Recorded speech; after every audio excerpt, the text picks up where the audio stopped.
après avoir revu comment écrire une équation de neutralisation, donc entre un acide et un hydroxyde, après avoir expliqué à quoi servait la burette, l'Erlenmeyer et tout ça, on va s'attaquer au problème stoichiométrique. Alors, pour faire un problème stoichiométrique, il faut écrire l'équation, qu'elle soit pondérée, puis il faut indiquer toutes les informations numériques qu'on nous fournit. Alors, ce qu'on nous fournit comme information numérique, on titre 10 ml d'une solution d'acide phosphorique H3PO4. Donc, on connaît le volume de la solution d'acide phosphorique, 10 ml. Alors, les solutions doivent être mises en litres.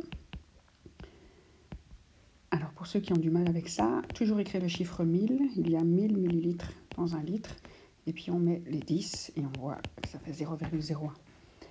Alors, ensuite, on continue à lire. La concentration est inconnue. Concentration inconnue. Et on la titre avec une solution d'hydroxyde de calcium, CaOH 2 fois. N'oubliez pas de changer dans les feuilles. 0,02 molaire. Donc, on connaît 0,02 molaire. Ça, c'est une concentration molaire.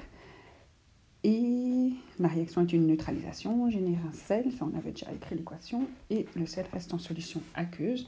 Donc on peut indiquer que tout ça se fait en milieu aqueux. On n'a pas de gaz ici. On observe un virage de la phénylphtaline, donc on met un indicateur dans la solution qui va changer de couleur. Il est incolore parce qu'au départ il y avait de l'acide, on ajoute de la base, il va devenir rose quand on aura ajouté exactement ce qu'il faut. Alors on peut faire le labo et se rendre compte, ou imaginer qu'on l'a fait et qu'on a vu que c'était 18 ml. Donc ici, c'est un exemple, ça pourrait être autre chose. Et donc, ces 18 ml, c'est quand on a ajouté 18 ml de la solution d'hydroxyde de sodium. Donc c'est aussi une information qui va en dessous de l'hydroxyde de calcium. On change aussi là. Calcium. Donc on change.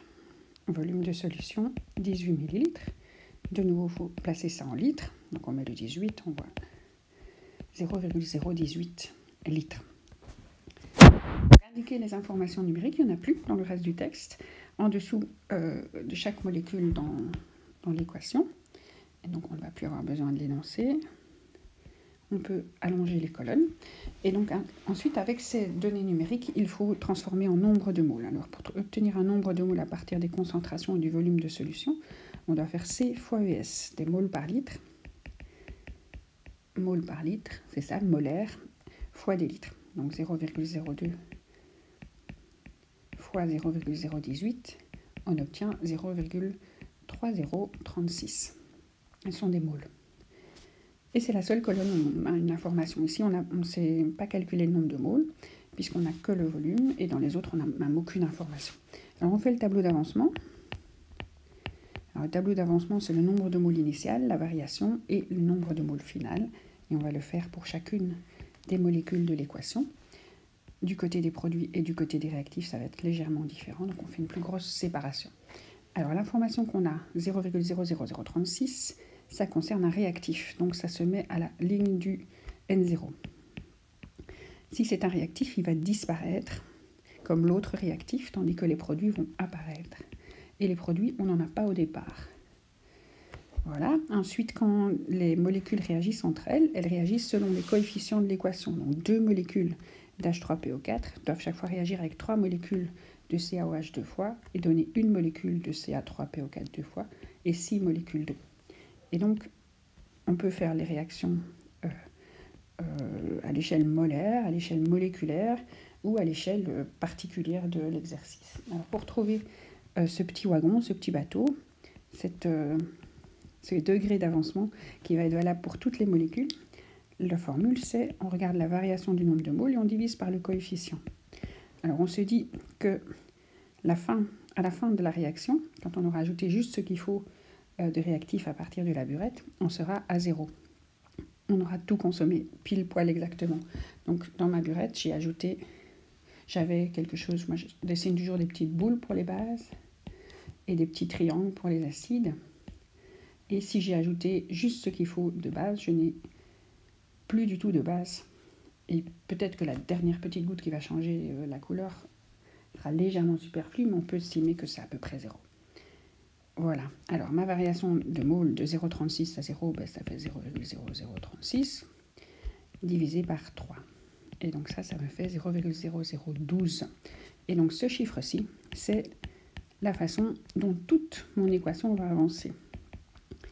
une seule colonne décide pour les autres, et comme elles sont dans le même bateau, dans la même équation, on sait que toutes vont bouger de la même façon. Alors, ce qu'on sait aussi, c'est que le jour où on a ajouté exactement ce qu'il fallait de base, il n'y a plus du tout d'acide non plus. On est en condition stoichiométrique dans les titrages. Il n'y a pas d'excès ni de défaut. Ni excès, ni défaut. Tout le monde arrive à 0. Alors, grâce à toutes ces informations, on peut remonter au nombre de moles initial de l'acide, puisque c'est un calcul écrit. 0,036 moins 0,03 est égal à 0. Quelque chose moins 2 fois 0,012 est égal à 0. Ben c'est 0,0024. Donc j'ai juste fait le chemin inverse. 0 plus 2 fois 0,012, j'arrive à 0,0024. Voilà, de l'autre côté, 0 plus une fois, j'en ai marre de dire les 0, 0 plus 6 fois 72. Voilà. Et la question qu'on nous posait, c'était la concentration de l'acide. Et donc, on va repartir du nombre de moles de l'acide, 0,0024 moles qu'on vient de trouver grâce au tableau, et on remonte vers la concentration. Alors, pour avoir la concentration, on a besoin du volume de solution. Et justement, l'acide, on l'a mis dans... Enfin, il était dans un échantillon de 10 millilitres, de 0,01 litre. Et la concentration, c'est le nombre de moles divisé par le volume. Puisqu'on veut des moles par litre, on divise les moles par les litres. Et donc, on prend le 0,0024 et on le divise par 0,01. Et avec ça, on a la réponse de la question du titrage.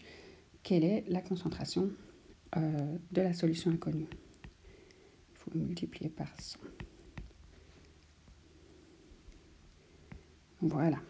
Et donc ça, c'est la réponse. Quelle est la concentration de la solution titrée? 0,0024. Donc on a fini le problème stoichiométrique. Moi, ce que j'ai envie de faire en plus, c'était de vérifier la loi de Lavoisier. Parce que certains élèves parfois sont gênés par le fait qu'il y ait 5 molécules de réactifs, 2 plus 3, et 7 molécules de produits. Ils sont parfois gênés aussi par le fait qu'il y ait 24 et 36, donc ça fait 50 moles de réactifs, et à droite, il y en a 84. Donc ils se disent, il y a quelque chose qui est créé. Il y a de la matière créée, ça ne respecte pas la loi de Lavoisier.